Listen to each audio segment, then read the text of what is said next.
What is really upsetting about all this talk of abandoning neutrality is that our government would have to join the political West Bloc, the imperialists, the colonialists, the ones still pushing around the bleeding dry the global South countries, starting wars, coups, and implementing murderous sanctions regimes. What further proof do we need that the Irish Revolution remains unfinished when we have subservient compradors like these representing us on the international stage? What further proof do we need of the vital importance of neutrality for Ireland? What further proof do we need how important it is now that we stand up and we fight the bastards?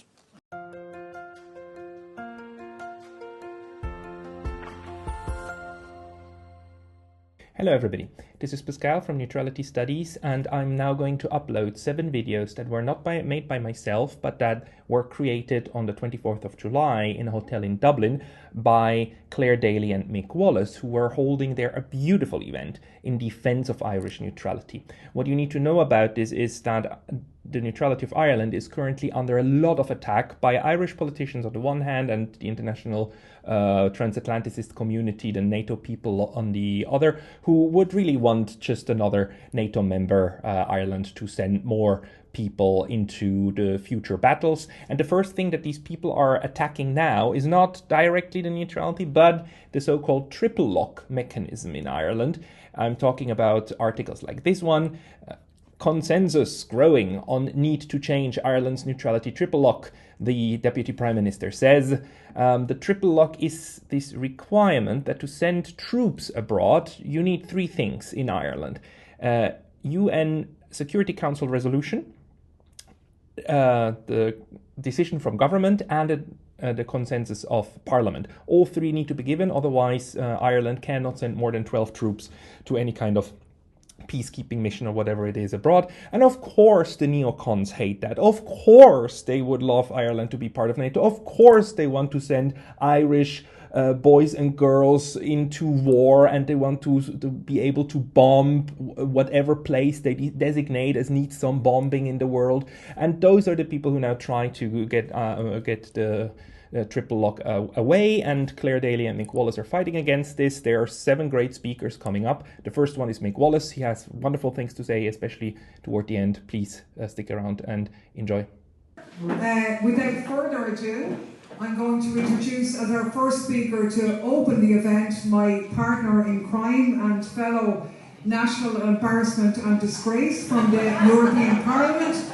He doesn't need a further introduction, but my colleague Mick Wallace, MEP.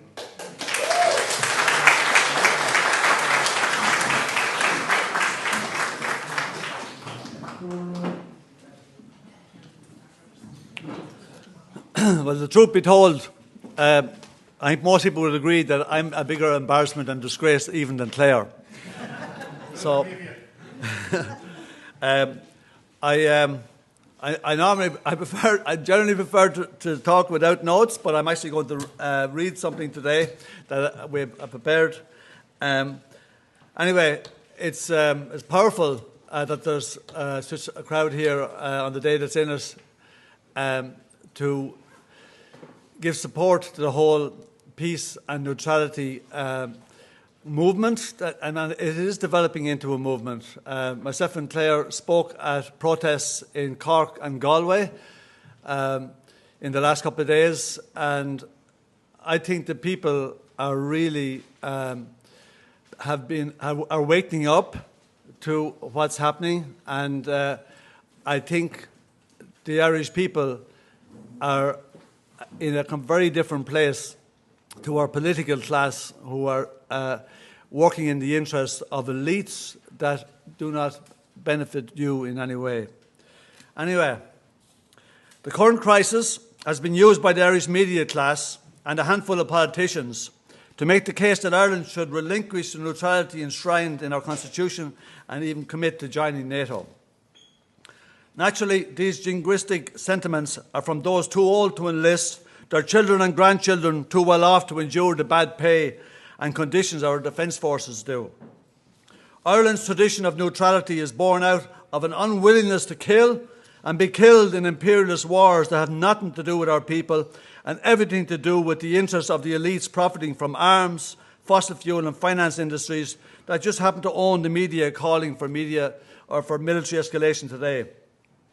Ireland is one of the few EU countries that has not been directly involved in NATO's war crimes and atrocities, and we do well to hang on to that badge of honour and use the credibility and goodwill that comes with that honour to facilitate diplomacy, de-escalation and peace.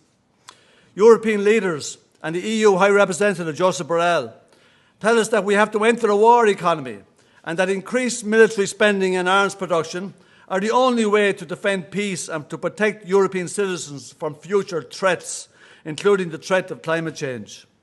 The Russian invasion of Ukraine has been milked by the militarists to serve as a justification for acceleration in this area, but the plans for expanding EU militarism were already well on their way. The European Defence Agency, PESCO, the European Defence Fund, the European Peace Facility, the joint EU missions, the battle groups, the Rapid Response Force, the Strategic Compass and the European External Action Service were either in place or planned prior to the war. The Fianna Fáil-dominated governments that presided over force-feeding the Irish public with the Nice and Lisbon treaties mocked claims by the opposition that the treaties would bring us closer into an EU army and into NATO. Former Commissioner President Claude Juncker, on the other hand, described PESCO, which was activated in 2017, as the sleeping beauty of the Lisbon Treaty. In that same year, the then High Representative Federica Mogherini called PESCO the definitive leap forward in European security and defence, the foundation stone of a future European army. The Dáil pushed through approval of Irish participation in this armed forces integration mechanism with a 2-hour debate and vague threats that if we didn't sign up, our interest in Europe would be jeopardised. Back then, the Taoiseach told me in a debate in the Dáil that the erratic behaviour of Trump and the fallout from Brexit meant the EU had to forge its own way on defence. Today we're told the war in Ukraine shows us we should prepare for more war. There is always a reason to invest in war. There is always a threat around the corner when there is money to be made, careers to boost and lives to expend.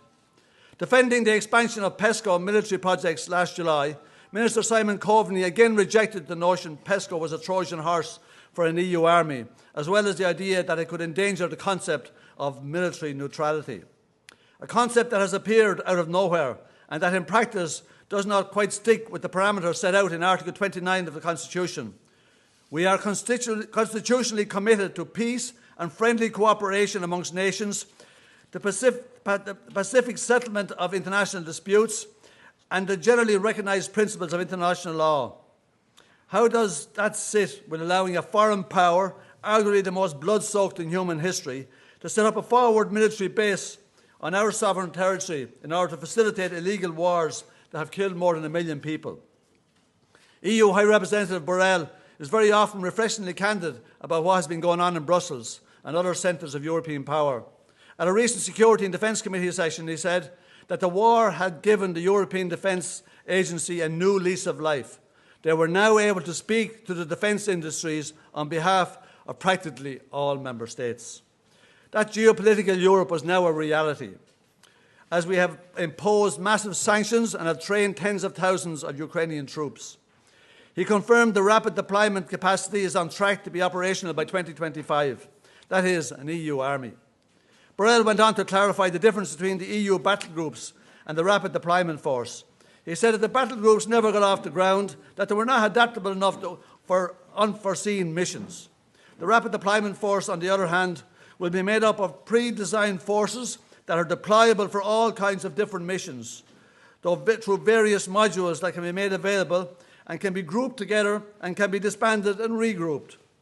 He goes on to say, and soon, why not, we would have to envisage combat operations in what he calls non-permissive environments. Borrell is clearly describing an EU army heading off to war at the drop of a hat.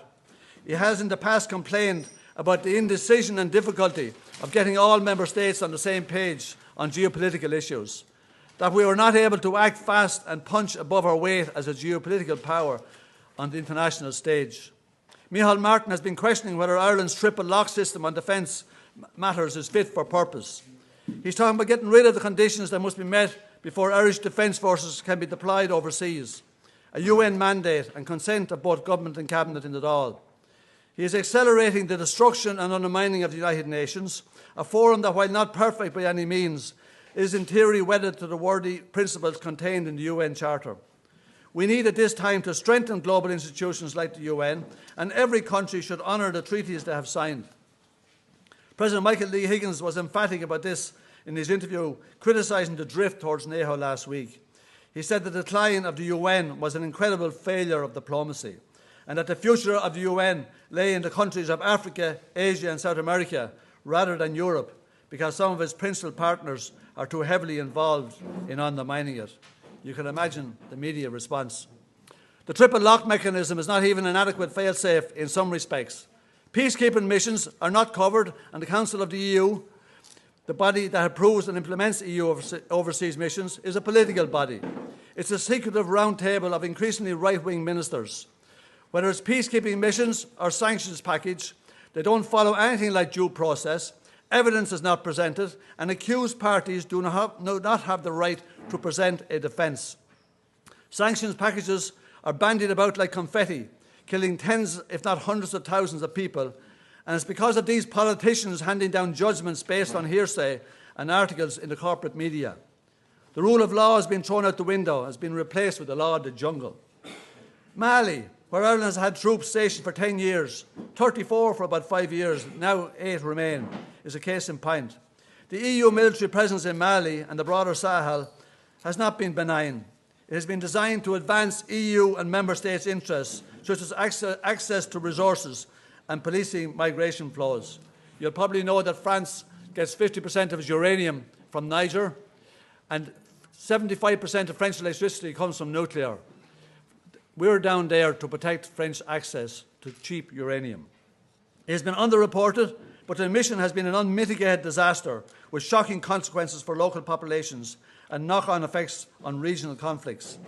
In discussions in Brussels, African countries are now increasingly seen as places for the EU to engage in geopolitical contests with Russia and Chinese interests, and EU missions are considered strategic assets in these contests. The training mission in Mali, approved by the Council of the EU, barely has any basis in international law. It was requested by a government that had emerged from a coup that clearly did not exercise comprehensive control over the territory. In effect, the EU's military training mission is a massive foreign participation in what is referred to under international law as a non-international armed conflict, in other words, a civil war. None of these facts seem to bother the Council of the EU or the Irish government either, for that matter. The point is that the way the Council of the EU behaves, the frankly neocolonialist agenda the EU is pursuing in its southern and eastern neighbourhoods, and the EU is now almost complete subservience to the diktats of the US and NATO since the Russian invasion of Ukraine, the triple lock is not near enough to safeguard Irish neutrality. The EU is creating an army. The Member States have committed themselves to growing the defence expenditure to €70 billion by 2025. That will bring the annual EU spend on military and weapons technology to €284 billion per year. And perhaps most worryingly, there are many EU leaders happy to pick sides in the great power competition, and instability arises out of the emerging multipolar global contests. It is precisely at this time of global divisions and the formation of camps that we need more neutral states to act as intermediaries, to use positions of impartiality and good faith to facilitate peace and international agreements. To return to President Higgins, he hit the nail on the head last week when he said that any time that Ireland puts itself behind the shadows of previous empires within the European Union, it loses an opportunity of expanding and enhancing and using its influence for the world. What is really upsetting about all this talk of abandoning neutrality is that our government would have to join the political West Bloc, the imperialists, the colonialists, the ones still pushing around the bleeding dry the global South countries, starting wars, coups, and implementing murderous sanctions regimes. What further proof do we need that the Irish Revolution remains unfinished when we have subservient compradors like these representing us on the international stage? What further proof do we need of the vital importance of neutrality for Ireland? What further proof do we need how important it is now that we stand up and we fight the bastards. Thanks.